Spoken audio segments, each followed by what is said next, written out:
Italy's fascist dictator Benito Mussolini, who Pope Pius XI helped rise to power with the help from the Vatican, wrote a letter to Adolf Hitler in Germany describing an alleged UFO crash that happened near Milan in 1933, and he may have even sent pieces of debris to Germany to be analyzed. Lou Elizondo, one of the leaders of ATIP for the Pentagon, said the letter had been authenticated, but the crash had not.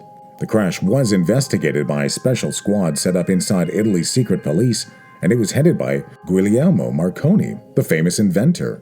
Now it matters because the Nazis began experimenting with things like nuclear power and other designs based on work by scientist Leo Szilard, the godfather of nuclear reactors. Now he'd soon be defecting to the United States to help work on its A-bomb project, but all of his work had been left behind and the Nazis were focused on things like energy fields and now flying saucers and flying wings. Designs that are still being used today. This is the Horton brothers flying wing design, and this is the new B-21 Stealth Raider. This explosion of growing technology on the part of the Germans is important context. Many Nazi scientists and experts who worked on these projects were rounded up after the war. Those that the Soviets didn't capture were brought back to America as part of Operation Paperclip, and they were used to help start things like NASA. America knew what it was looking for, especially after Szilard had defected to the US before the start of the war and had been helping build its A-bomb. And that's where tumbling down this rabbit hole, you really start picking up speed.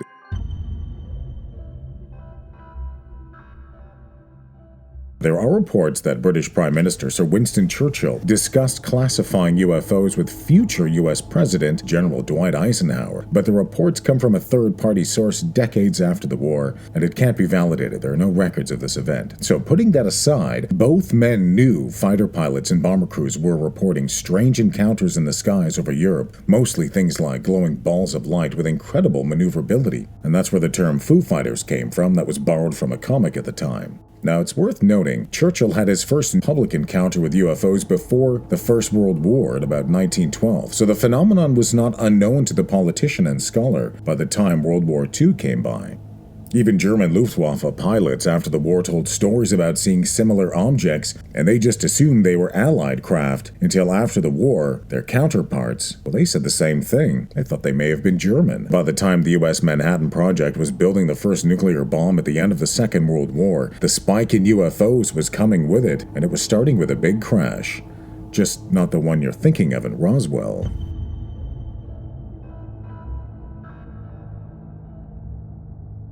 Dr. Jacques Vallée is an astrophysicist and recognized by governments the world over as one of the foremost experts in UFOs, or UAPs.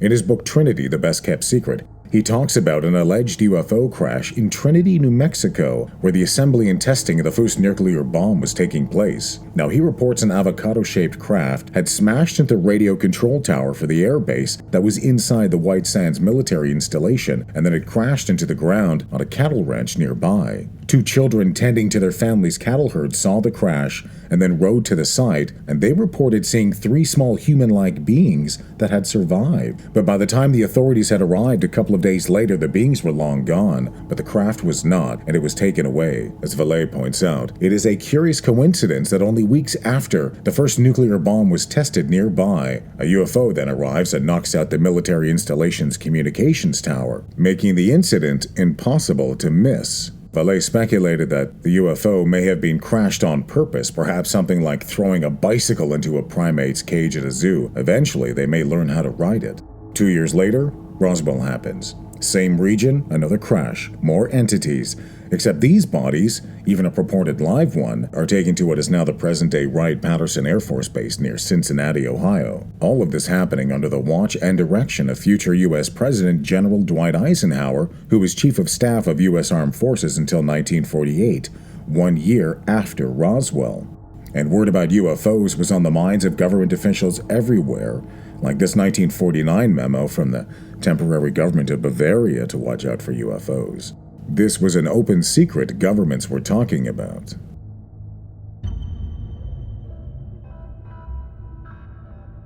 Under President Truman, it was rumored a secret committee of experts called Majestic 12, or MJ-12, was established in the wake of the Roswell crash. It was allegedly headed by renowned scientist and inventor Vannevar Bush, one of the leaders of the Manhattan Project. It was said to have brokered a deal with aliens and humans under Eisenhower's watch. But no evidence of the existence of Majestic 12 has ever been found, at least according to document searches like this one. They just show no records exist. Even if MJ-12 wasn't real, it didn't mean things weren't still falling out of the sky.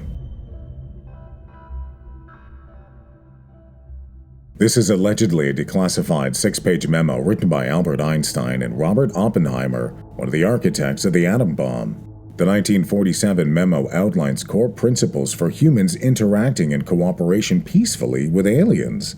Now, it would be interesting, if true, considering the timing of the Roswell crash and others. It's easy to point a conspiracy-laden finger at the timing of this memo, if it's real. Now, when it came to the Roswell crash, the alleged debris, bodies, and a possible live one was taken to Wright-Patterson Air Force Base, a base that played a critical role in the 1949 Triangle UAP cases around Cincinnati from 1949 to 1950. Under the leadership of General Eisenhower, while President Truman is still in office, crash materials from Roswell were allegedly sent to the base in Ohio. And that's where future 4-star General Nathan Twining was commander of the Air Materials Command, responsible for developing and testing prototype weapons and aircraft. Twining would later serve in the same role as Eisenhower, chairman of the Joint Chiefs of Staff, America's top soldier, under President Eisenhower only a few years later. So with that in mind, it matters because only weeks from his death, the 4-star General Twining allegedly told his son that the crash at Roswell involved a flying saucer, aliens, and bodies that were recovered, including a live one. Twining also apparently claimed to have communicated telepathically with the live alien before it eventually died after spending several years in captivity. It's an interesting claim because nearly every major encounter with UAP occupants usually involves reports of telepathic communication, like the huge mass aerial school encounter in Zimbabwe in the 1990s, or a similar one in Melbourne, Australia in the 1960s. In both events, dozens of children all claim to have received telepathic messages from the entities about protecting Earth, a consistency that repeats over and over. True or not, given everything the general was allegedly involved in over the course of his exceptional career, there are some declassified details that puts a bigger spin on everything he allegedly said.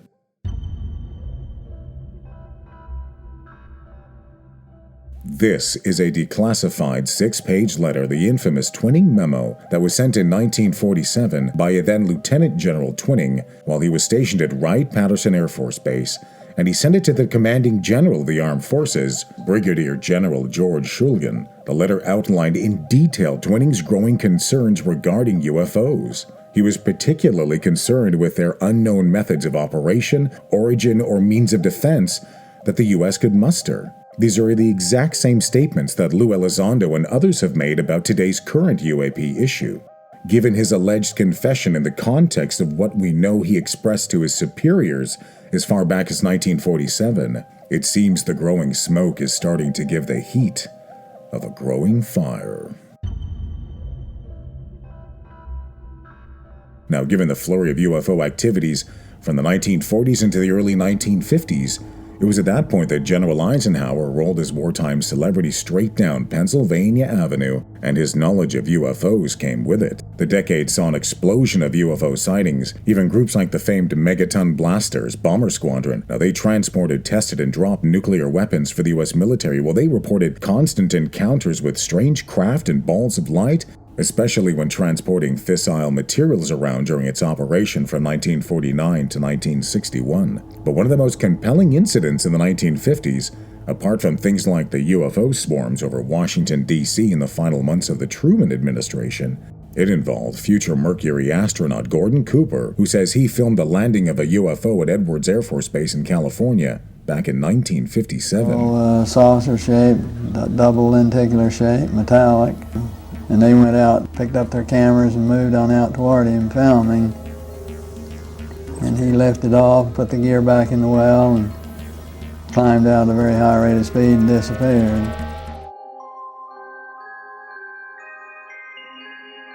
And even the late former Senate leader Harry Reid corroborated the story and said the videotape existed, it just hadn't been released to the public. Something the late senator said was only a sample of the vast amount of information that has not been made public.